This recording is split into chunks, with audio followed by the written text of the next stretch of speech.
السلام علیکم ورحمۃ اللہ وبرکاتہ۔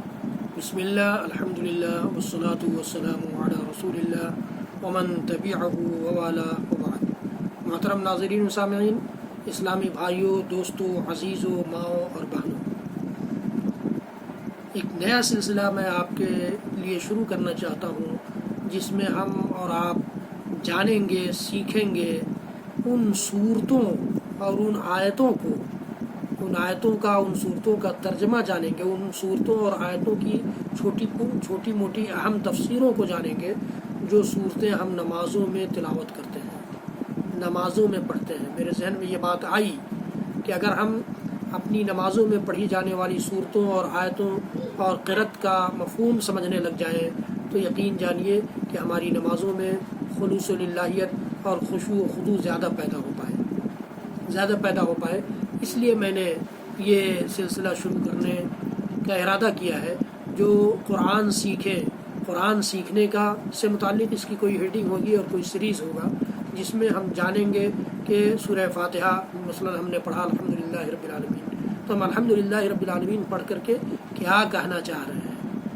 قل اعوذ برب الفلق ہم نے پڑھا، قل اعوذ برب الناس پڑھا، تو ہم شروع کریں گے سورہ فاتحہ سے اور پھر آخر سے شروع کریں گے، پہلے قل اعوذ برب الناس، پھر قل اعوذ برب الفلق، پھر قل هو اللہ احد، پھر تبت یدا ابی لہب، پھر اذا جاء نصر اللہ، پھر قل یا ایھا الکافرون۔ اس طرح سے چھوٹی صورتوں کی جانب سے ہم بڑی صورتوں تک آئیں گے، اور اگر اللہ تعالیٰ نے توفیق دی اور اللہ تعالیٰ کی مدد شامل حال رہی تو انشاءاللہ العزیز اسی طرح سے پورے قرآن کا ترجمہ ہم سنیں گے، جانیں گے، سیکھیں گے۔ رب العالمین ہم سب کو کہنے سننے سے زیادہ عمل کی توفیق دے۔ تو آئیے آج صرف سورہ فاتحہ کا ترجمہ جانتے ہیں، اور پھر آئندہ انشاءاللہ العزیز اس کی تفسیر اور اس سے متعلق چند فضیلتیں جانیں گے۔ پھر قل اعوذ برب الفلق، قل اعوذ برب الناس وغیرہ کی صورتوں کو ہم ٹٹولیں گے، دیکھیں گے، سیکھیں گے۔ حضرات گرامی، تو آئیے ہم سورہ فاتحہ شروع کرتے ہیں۔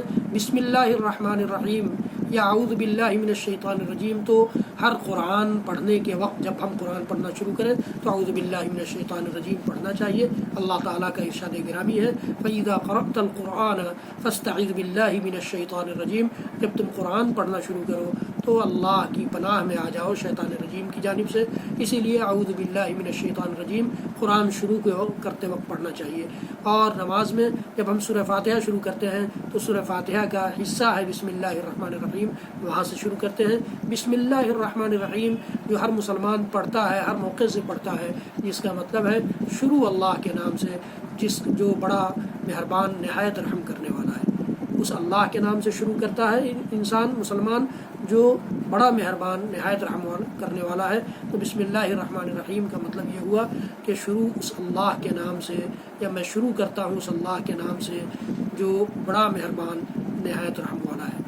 اور پھر الحمدللہ رب العالمین پہلی آیت پڑھتے ہیں تو الحمدللہ رب العالمین ساری تعریفیں، ہر قسم کی تعریف اس اللہ کے لیے ہے جو سارے جہانوں کا رب ہے۔ الحمدللہ رب العالمین ساری تعریفیں اس اللہ کے لیے جو سارے جہانوں کا رب ہے۔ الرحمن الرحیم بڑا مہربان نہایت رحم والا ہے، وہی الرحمن الرحیم جو بسم اللہ الرحمن الرحیم میں آیا۔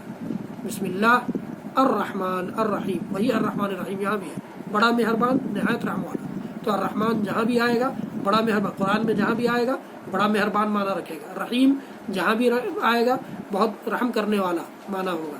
الحمد جہاں بھی قرآن میں آئے گا ہر قسم کی تعریف کے لیے آئے گا، ساری تعریفوں کے لیے آئے گا۔ تو یہ ذہن میں رکھا جائے، الحمدللہ رب العالمین ساری تعریفیں اس اللہ کے لیے جو سارے جہانوں کا رب ہے۔ الرحمن الرحیم جو بڑا مہربان نہایت رحم والا ہے۔ مالک یوم الدین جزا کے دن کا مالک ہے، بدلے کے دن کا مالک ہے۔ بدلے کا دن یعنی قیامت کا دن، جس دن سارے انسانوں کو اس کے کیے کا بدلہ ملنے والا ہے، تو اس دن کا مالک ہے، بادشاہ ہے، اس دن کا حاکم ہے۔ اس دن کسی کی حکومت نہیں چلے گی، بڑے بڑے حکمراں پھسڈی رہیں گے وہاں صرف رب العالمین رب کائنات رحمان الرحیم کی حکومت چلے گی۔ مالک یوم الدین بدلے کے دن کا مالک ہے۔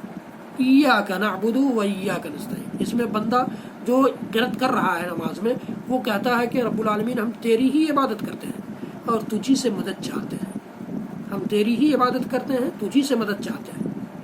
ایاک نعبد و ایاک نستعین، تو جب بندہ اپنے رب کے سامنے اعتراف یہ کر رہا ہے کہ ہم تیری ہی عبادت کرتے ہیں اور تجھی سے مدد چاہتے ہیں، تو پھر وہ عبادت کے لیے کسی اور در پہ نہیں جائے گا، کسی اور کے سامنے سر نہیں جھکائے گا، کسی اور کے سامنے سجدے نہیں کرے گا، کسی اور کے سامنے رکوع نہیں کرے گا، کسی اور کے نام کا بکرا ذبح نہیں کرے گا، کسی اور کے نام کے چڑھاوا نہیں چڑھائے گا، کسی اور کے نام کی نظر و نیاز نہیں مانے گا، کسی اور کے نام کی منت نہیں مانے گا۔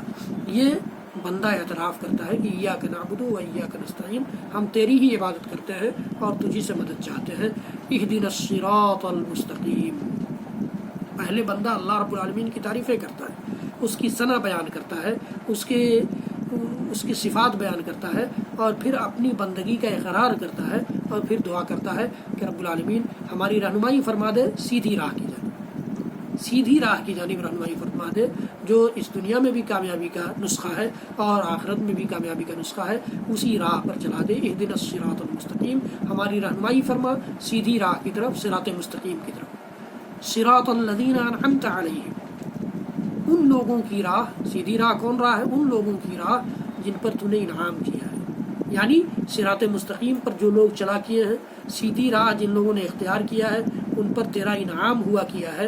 رب العالمین ہمیں بھی انہی لوگوں کی راہ پر چلا دے تاکہ تیرے انعام کے مستحق ہم بھی ہو جائیں، تیرے انعام کے محتاج تو ہم بھی ہیں، تیرے انعام کی ضرورت مند تو ہم بھی ہیں، تیرے انعام کے سامنے فقیر بن کر تو ہم بھی حاضر ہیں۔ رب العالمین ان لوگوں کی راہ پہ چلا دے جن پر تیرا انعام ہوا کیا ہے، غیر المغضوب علیہم ولا الضالین، ان لوگوں کی راہ نہ دکھانا، ان لوگوں کی راہ پر نہ چلانا، ان لوگوں کی راہ سے بچا لینا جن پر تیرا غضب نازل ہوا ہے اور جو لوگ گمراہ ہو گئے ہیں، جن پر تیرا غضب نازل ہوا ہے اور جو لوگ گمراہ ہو گئے ہیں۔ جب یہ صورت پڑھی جاتی ہے تو یہ دعائیہ جملہ پر ختم ہوتی ہے یہ صورت، اس لیے سننے والے پڑھنے والے سب آمین کہتے ہیں۔ عربی زبان میں آمین کا مطلب ہوتا ہے اللہم تقبل، اے اللہ تو قبول کر لے، ہم نے جو دعا کی ہے اس کو قبول کر لے۔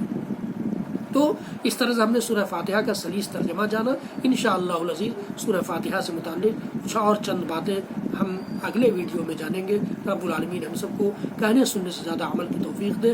رب العالمین ہمیں توفیق دے کہ ہم قرآن سمجھ لیں اور قرآن سمجھ کر اپنی نمازوں میں قرأت کرنے والے بن جائیں تاکہ ہماری نمازوں میں خشوع و خضوع آ سکے۔ رب العالمین ہماری نمازوں کو خشوع و خضوع کی توفیق دے دے اور خشوع و خضوع کے ساتھ ہماری نمازوں کو اپنے لیے خالص کر لے، اور ہماری نمازوں کو رب العالمین تو ہمیں توفیق دے کہ ہم اپنی نمازوں کو تیرے لیے خالص طور پر کرنے والے بن جائیں۔ وصلی اللہ تعالی علی نبینا محمد وعلی آلہ وصحبہ وسلم۔ سبحان ربک رب العزۃ عما یصفون وسلام علی المرسلین والحمد للہ رب العالمین۔ اس ویڈیو کو زیادہ سے زیادہ لوگوں تک پہنچائیے، شیئر کیجیے، لائک کیجیے، بیل آئیکن ضرور دبائیے، چینل سبسکرائب کیجیے۔